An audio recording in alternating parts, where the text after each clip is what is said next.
কক্সবাজারে বেড়েছে অপহরণ, সক্রিয় 10 রোহিঙ্গা সন্ত্রাসী গোষ্ঠী। টেকনাফে যুবককে অপহরণের চেষ্টা, পালাতে গিয়ে গুলিবিদ্ধ। অটোরিকশা থামিয়ে নারীর ব্যাগ ছিনতাই। স্ত্রীকে হত্যা করে মরদেহ টয়লেটের ট্যাঙ্কে লুকালো স্বামী। বকেয়া বেতন ও ঈদ বোনাসের দাবিতে ঢাকা ময়মনসিংহ মহাসড়ক অবরোধ। আমন্ত্রণ জানাচ্ছি বাংলাদেশ প্রতিদিন সারা দেশের সব খবরে। এতক্ষণ শুনছিলেন সংবাদ শিরোনাম, এবারে বিস্তারিত। একমাত্র স্মার্ট সিটি বসুন্ধরা, আধুনিকতায় এক ধাপ এগিয়ে। ঈদকে সামনে রেখে কক্সবাজারের রামু ও টেকনাফ সীমান্তবর্তী এলাকায় অপহরণ ও মুক্তিপণ আদায়ের ঘটনা বেড়েছে। এ ঘটনায় স্থানীয়দের মধ্যে আতঙ্ক ছড়িয়ে পড়ছে। 1 মার্চ সোমবার ভোরে রামু উপজেলার ঈদগড় ইউনিয়নের সীমান্তবর্তী এলাকায় ধানক্ষেত পাহারা দেওয়ার সময় 2 কৃষককে অপহরণ করা হয়। প্রথমে 5 লাখ টাকা মুক্তিপণ দাবি করলেও পরে পরিবারের কাছ থেকে 1,50,000 টাকা মুক্তিপণ নেওয়ার পর রাতে তাদের ছেড়ে দেয় অপহরণকারীরা। এছাড়াও 10 মার্চ রবিবার রাতে টেকনাফের বাহারছড়া থেকে সাদ্দাম হোসেন নামে এক টমটম চালককে ভাড়ার কথা বলে ডেকে নিয়ে অপহরণ করা হয়েছে। অপহরণকারীরা পরিবারের কাছে 5 লাখ টাকা মুক্তিপণ দাবি করেছে বলে জানা গেছে। পুলিশ জানিয়েছে এখনও তাদের উদ্ধার করা যায়নি।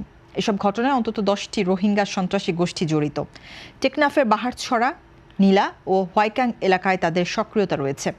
কক্সবাজারের পুলিশ সুপার সাজিদুর রহমান বলেন, অপহরণের খবর পেলেই পাহাড়ি জঙ্গলে অভিযান চালানো হচ্ছে। সন্ত্রাসীদের তালিকা তৈরি করা হয়েছে এবং তাদের ধরতে যৌথ অভিযান চালানোর পরিকল্পনা রয়েছে।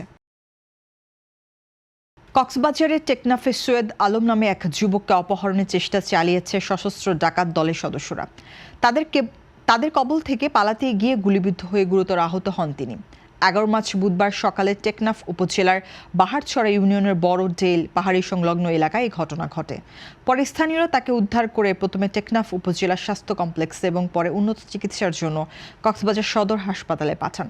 স্থানীয় সূত্র জানায়, সকালে পাহাড়ি অপহরণকারী একটি দল সৈয়দ আলমকে অপহরণের চেষ্টা করে। এ সময় তিনি দৌড়ে পালানোর চেষ্টা করলে অপহরণকারীরা তাকে লক্ষ্য করে গুলি ছোড়ে। এতে তিনি গুলিবিদ্ধ হয়ে মাটিতে লুটিয়ে পড়েন। বাহারছড়া তদন্ত কেন্দ্রের ইনচার্জ পুলিশ পরিদর্শক দুর্জয় বিশ্বাস জানান, অপহরণের চেষ্টা ব্যর্থ হলে ডাকাত দলের ছোড়া গুলিতে ওই যুবক আহত হন। তাকে কক্সবাজার সদর হাসপাতালে পাঠানো হয়েছে। তিনি আরও জানান, ঘটনার সঙ্গে জড়িতদের শনাক্ত ও গ্রেপ্তারের পুলিশ অভিযান চলছে। সিলেট নগরীর এয়ারপোর্ট থানাধীন হাউজিং এস্টেট এলাকায় মোটরসাইকেল যোগে এক নারীর ব্যাগ ছিনিয়ে নেওয়ার ঘটনায় রশিদ আহমদ নামে একজনকে গ্রেপ্তার করেছে পুলিশ। 11 মার্চ বুধবার ভোর রাতে কানাইঘাট উপজেলার বিষ্ণুপুর এলাকা থেকে তাকে গ্রেপ্তার করা হয়। পুলিশের তথ্য অনুযায়ী 23 ফেব্রুয়ারি দুপুরে সিএনজি চালিত অটোরিকশার মধ্যে যাওয়ার পথে 6 জন মোটরসাইকেল ছিনতাইকারী ওই নারীর ব্যাগ ছিনিয়ে নিয়ে দ্রুত পালিয়ে যায়। ঘটনার ভিডিও সামাজিক মাধ্যমে ছড়িয়ে পড়লে পুলিশ সিসিটিভি ফুটেজ সংগ্রহ করে তদন্ত শুরু করে এবং এক পর্যায়ে একাধিক আসামিকে শনাক্ত করে। সিলেট মহানগর পুলিশের উপকমিশনার সাইফুল ইসলাম জানান, গ্রেপ্তারকৃত আসামিকে জিজ্ঞাসাবাদ করা হচ্ছে। অন্যদের গ্রেপ্তারে পুলিশের অভিযান চলমান। চাঁপাইনবাবগঞ্জের শিবগঞ্জ উপজেলায় স্ত্রীকে হত্যার পর মরদেহ টয়লেটের ট্যাঙ্কে লুকিয়ে রাখার অভিযোগ উঠেছে স্বামীর বিরুদ্ধে। এ ঘটনায় অভিযুক্ত স্বামী মিজানুর রহমানকে আটক করে পুলিশের হাতে তুলে দিয়েছেন গ্রামবাসী। মঙ্গলবার রাতে উপজেলার মনাকষা ইউনিয়নের রানীনগর হঠাৎপাড়া গ্রামে এই ঘটনা ঘটে। নিহত নাসিমা বেগম মিজানুর রহমানের স্ত্রী। পুলিশ ও স্থানীয় সূত্রে জানা যায়, পারিবারিক কলহের জেরে মিজানুর রহমান স্ত্রীকে হত্যা করে মরদেহ বাড়ির টয়লেটের ট্যাঙ্কে লুকিয়ে রেখে পালিয়ে যান। পরে পরিবারের সদস্যরা বিষয়টি জানতে পেরে পুলিশে খবর দিলে পুলিশ মরদেহ উদ্ধার করে। শিবগঞ্জ থানার ওসি হুমায়ুন কবির জানান, মরদেহ উদ্ধার করে ময়নাতদন্তের জন্য জেলা সদর হাসপাতালে পাঠানো হয়েছে। ঘটনাটি তদন্ত করা হচ্ছে। ময়মনসিংহের ভালুকায় বকেয়া বেতন ও ঈদ বোনাসের দাবিতে শেফার জিন্স লিমিটেড কারখানার শ্রমিকরা ঢাকা ময়মনসিংহ মহাসড়ক অবরোধ করে বিক্ষোভ করেছেন। কাঠালী এলাকায় কারখানার সামনে তারা মহাসড়কে অবস্থান নেন। এতে প্রায় 3 ঘন্টা যান চলাচল বন্ধ থাকায় সড়কের 2 পাশে দীর্ঘ যানজট সৃষ্টি হয়। পরে সেনাবাহিনী ও ভালুকা মডেল থানা পুলিশ ও ইন্ডাস্ট্রিয়াল পুলিশ ঘটনাস্থলে গিয়ে লাঠিচার্জ করে শ্রমিকদের সড়ক থেকে সরিয়ে দেয়। এ সময় শ্রমিকদের সঙ্গে ধাওয়া পাল্টা ধাওয়ার ঘটনাও ঘটে।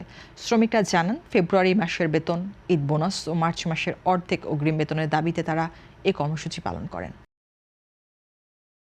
মাদারীপুরে আধিপত্য বিস্তারকে কেন্দ্র করে ইন্টারনেট ব্যবসায়ী আলমগীর হাওলাদারকে কুপিয়ে হত্যার ঘটনায় 86 জনকে আসামি করে মামলা দায়ের করা হয়েছে। 11 মার্চ বুধবার নিহত স্ত্রী বেগম বাদী হয়ে মাদারীপুর সদর মডেল থানায় মামলাটি করেন। পুলিশ জানিয়েছে, এ ঘটনায় বোরহান ও মাসুদ নামে 2 জনকে আটক করা হয়েছে। এছাড়া ঘরবাড়ি ভাঙচুর ও অগ্নিসংযোগের অভিযোগে পৌরসভার সাবেক কাউন্সিলর আক্তার হাওলাদারকেও আটক করা হয়েছে। মাদারীপুর সদর মডেল থানার ওসি আবুল কালাম আজাদ জানান, হত্যাকাণ্ডে জড়িত অন্য আসামিদের গ্রেপ্তারে পুলিশের অভিযান অব্যাহত রয়েছে। পরিস্থিতি নিয়ন্ত্রণে এলাকায় অতিরিক্ত পুলিশ মোতায়েন করা হয়েছে। দর্শক, এই ছিল এখনকার মতো সংবাদ। এতক্ষণ সঙ্গে থাকার জন্য ধন্যবাদ। পরবর্তী বুলেটিন দেখতে চোখ রাখুন বাংলাদেশ প্রতিদিনের ফেসবুক পেজ ও ইউটিউব চ্যানেলে।